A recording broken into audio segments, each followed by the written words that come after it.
Mining giant Impala Platinum has cautioned Amcu against industrial action over looming job cuts. Yesterday, the union threatened to bring the platinum producer to its knees should talks to save jobs fail. But Impala Platinum says while a strike may put pressure on the mine, it could double job losses. Mine spokesperson Johan Taron says he hopes both the union and the platinum producer could find an amicable solution to the problem.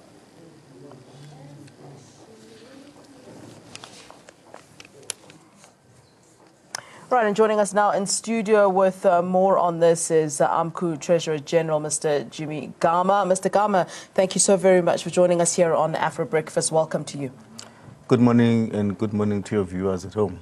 Right, as a start, when the union warns Impala that gloves will come off should job cut talks fail, what exactly do those threats mean exactly? Well, firstly, let me say, as Amcu, we want to pass our reminder for the workers that were massacred in Lone Min, as this is a week that presents the day for commemoration. So our hearts and minds are with those who have suffered and their families.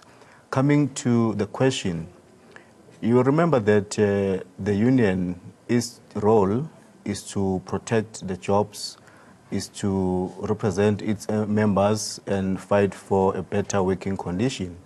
So if the employer has announced that they're going to retrench such a number of jobs, cut 13,000, the first thing that we'll do is to follow the Section 189 process of the Labor Relations Act to consult with the company with a view to minimize the effect of retrenchment. In fact, our first priority is to make sure that there is no single employee who is losing job as a result of a forced retrenchment.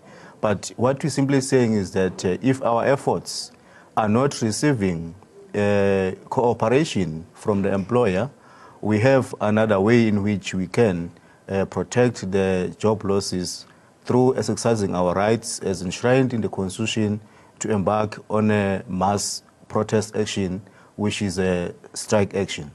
Now, take us through what the sort of stumbling blocks have been over this time, which is causing deadlocks in negotiations that you've been trying to have with Impala. Well, since they have just announced that they will be retrenching this number of employees, we have not had a consultation meeting as yet. This is a process which will be facilitated by CCMA, taking to the number of people involved. So we hope to commence with that process as a matter of urgency. But judging from the previous experience, you remember that this is not the first retrenchment exercise that these companies have embarked upon. We are saying we will do everything in our power as we have done in the past. You remember even yesterday, our president have announced during the press briefing that for the past 2 years, there's been about 25,000 jobs that have been announced by the mining companies to be retrenched. But through extensive engagement, through consultations, we have managed as Amcu to protect quite a significant number of those jobs, whereby only about 4,500 employees were forcefully retrenched. So we are going to embark on a very similar process as well going forward with Impala, hoping that Impala will come on board and will look into any possible avenues to make sure that there is no one who is forcibly retrenched. Now, where Implat says to you, look, we simply we don't have the money here. We're going to have to start retrenching staff. And I mean, you also have to look at it in terms of staff. I mean, the unions are forever asking for increases in pay, in wages for the staff. So you have a situation where it's either that, the retrenchments, or keeping pay as low as possible, I suppose, coming from the mining companies themselves. Where do you stand on that? Where if Impala says to you, well, look, there's nothing that we can actually do. We just have to cut this amount of jobs. There's nothing that our hands are tied. We don't believe that they don't have money. We believe that what they are trying to do is to maximize their profits because of the foreign direct investment. Because you remember that the people who are putting money in these mines, they're expecting to score more profits. And then as a result of that, that is why the jobs are compromised. So we're saying there has to be a balance because we believe that there are many other things that this company can do to make sure that they're able to save costs. Like what? For instance, if you look at the number of contractors that are contracted by these companies and the amount of money that they pay to those contractors, we want to start a process whereby we'll embark on an overhaul analysis of each and every contractor that is in the mine to check how much those contractors are being paid. That's number one.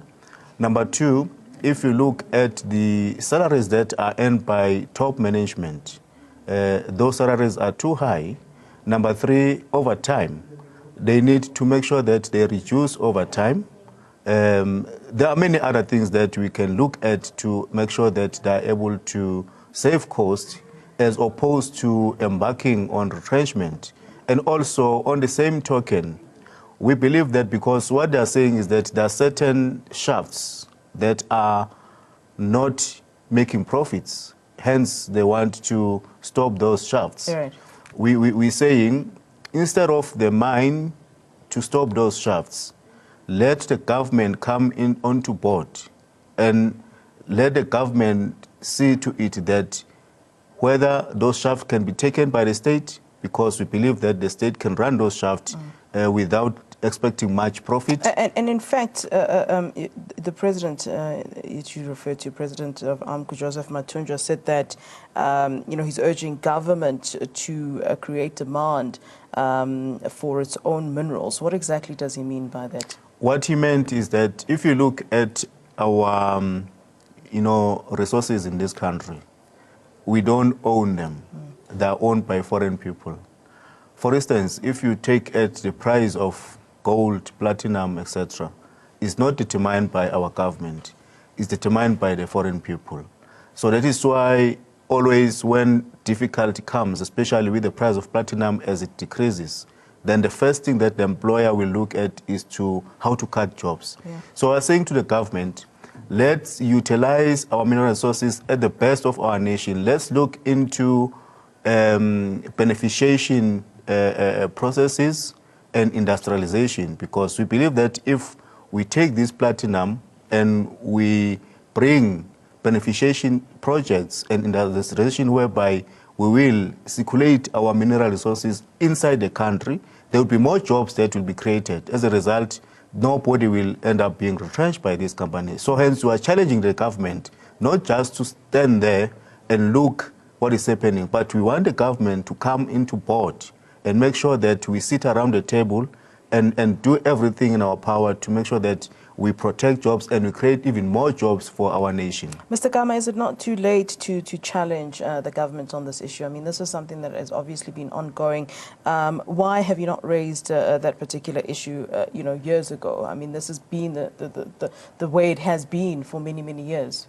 Look, if you have been following our species throughout, the past 5 years, and also this year we had even held the Section 77 March, socio-economic march, which was held in four provinces in this country, where we handed over a memorandum to Minister Kwede Mantashe of DMR, where we cited all these things that we are talking about, urging the government to come on board, to call the business, the labor, to sit around the table and to look into how are we going to stop job losses, because we were concerned.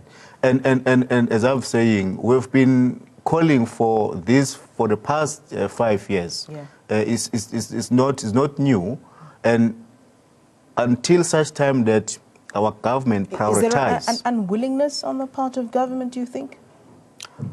We believe that somehow, somewhere, they also benefit from these mines. Hence, they don't want to put pressure, which therefore means that they're not taking serious the interest of the citizens of this country, because we believe that's what is important. The government should not protect capital, but the government should protect the citizens, because the citizens are the ones that vote for the government to power. So that is where our call is as Amcu. All right, so just in closing then, when will these consultations begin with Impala? I mean, Amcu has said that it will be participating in those retrenchment processes. And what big role really do you foresee yourselves then playing, and when are they set? Do you anticipate for them to, that process to begin? There will be a first meeting that will be held, I think next week, if I'm not mistaken, between the DMR, the mine, and us. I think after that meeting, because this meeting is in terms of the MPRDA Section 52, after that meeting, then there will be commencement of the consultation processes. And as we will be, attending those meetings, we'll make sure that we cooperate with the company. We'll make sure that we bring to the company proposals that will aim at protecting the jobs, because that's what we have always been doing.